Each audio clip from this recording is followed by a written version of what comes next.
To open up this very funny video topic, what I wanted to do was bring up Wood Guy's Twitter account once again.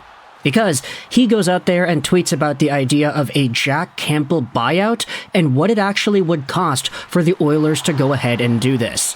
The actual dollar amount of buyouts seem to be how teams value these trades, not via cap hit. For example, Patrick Marleau's buyout cost Carolina $3.83 million of real money to actually execute. Toronto paid a first-round pick to get them to do it. Meanwhile, for Jack Campbell, if you buy him out, it's probably going to be around $9 million of real money, so yeah, that's a lot more. It's also kind of the timeline if you do it next summer. To get rid of all of that will probably be 2 first-round picks plus a little bit more. So, essentially, the conversation that Wood Guy brings up is how if Jack Campbell is to be bought out by some team, not Edmonton, because they don't want to have that cap on their payroll for the next 9 years, or whatever it's going to be, then you're going to have to pay a really big, really hefty price to some other team that is going to be able to do that for you. Obviously, Edmonton wants to remain competitive, and prospects and stuff may not be in the immediate short-term plan to keep guys like McDavid and Draisaitl around, so you might have to go down this route if you're thinking about getting rid of the Campbell contract. However, because Jack Campbell is always a hot topic, because the Edmonton Oilers and their goaltending is such a hot topic, we literally talked about this like 4 or 5 hours ago in the show, what I also wanted to talk about was an idea that I had seen circulating around that happens to be hilarious. We're talking today about a Carolina Hurricanes goaltender that was released from his tryout contract and is now a free agent.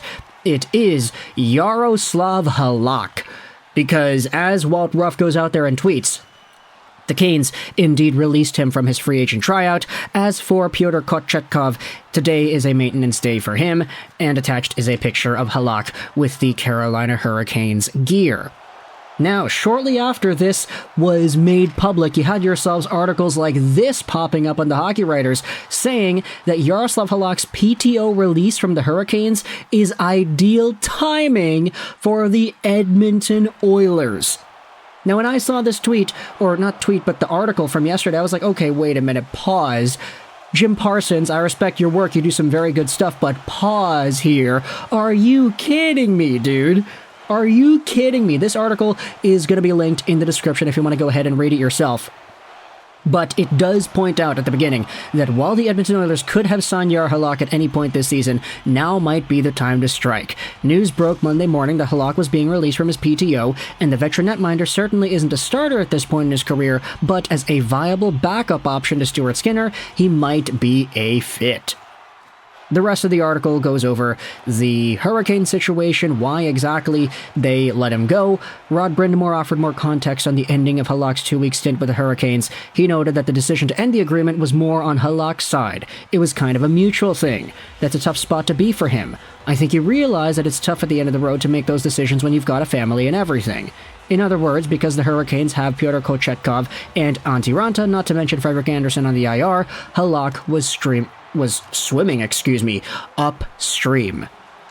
Now, here's the thing. If you wanted to go out there and say, from the Oilers' point of view, like Mr. Jim Parsons is saying, hey, Halak is a free agent, this is the time for the Oilers to go out there and strike, I honestly would find that so funny, mostly because for Jaro Halak, this has been a really intriguing story that kind of ending things off with the Edmonton Oilers of all things, and not even just the Oilers, but the 2023-2024 version of the Oilers would be one of the most bat crap crazy ways to go out.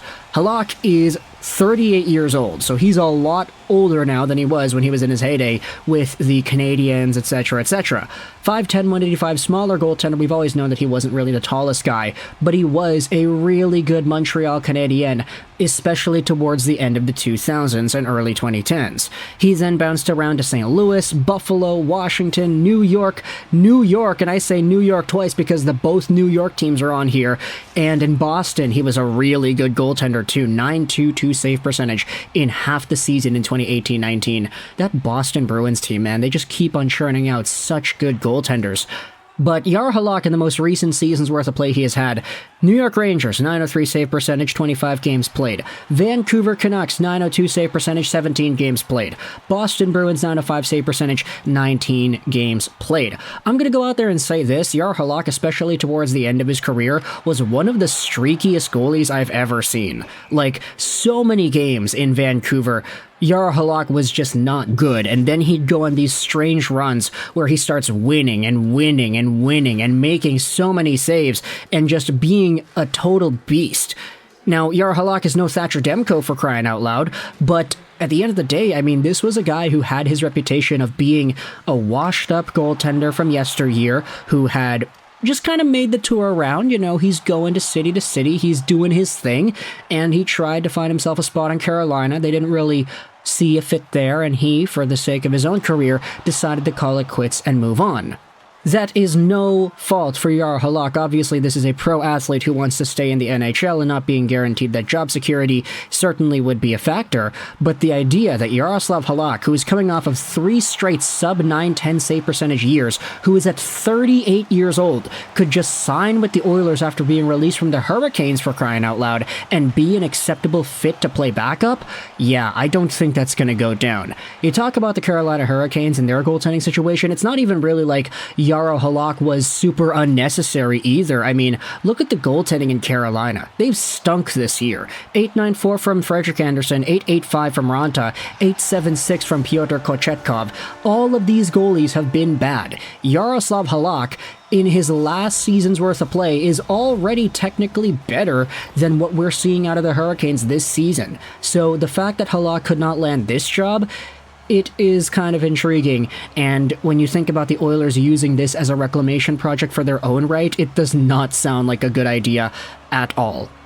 In fact, this article on The Hockey Writers was posted onto the Oilers sub, and I always like going over to the subreddits because they have some really interesting fan perspectives. No more magic beans, please. No, maybe 4408 goes out there and says, that's not even magic, it's clearly moldy. He would absolutely get lit up here, Handsome Kyle says, and yeah, that's probably going to be the case too. I mean, Jaroslav Halak did not play under the best defense system in Vancouver in 2021, 2022? Yeah, that was the season. Canucks defense core was really bad, and the Oilers, you could debate, is even worse this year in terms of their defense. So Jaro Halak not getting any support is certainly going to help him in the worst way possible. Bomb Hands goes out there and says here, hey, Jaroslav Halak didn't like the time away from his family, and Boston is closer to Carolina than Edmonton is. There is zero shot that he comes here. And then there's even more comments like, a mutual scraping of the bottom of the barrel. That is such a crazy way to highlight it, eh? But either way, let me know your thoughts in the comment section below about this crazy idea that's totally not appropriate and that I totally don't see happening. I don't think this is a good idea at all, but because there was an article written about it, I thought it was interesting enough to make a video. Let's talk about Jaroslav Halak and the idea of him heading over to the Edmonton Oilers after getting released from his Carolina Hurricanes PTO. Parson says this is ideal timing because Edmonton needs a netminder. Should they just scrap the Jake Allen, Samuel Montembeault, Caden Primo trade and sign a guy like Jaroslav Halak instead? Send Pickard down to the AHL and roll with Skinner Halak? I would personally advise against it, but what do I know? I'm not an NHL GM, right? Let me know your thoughts in the comment section below, though, about Halak heading over to the Oilers. I hope you enjoyed this video, and bye.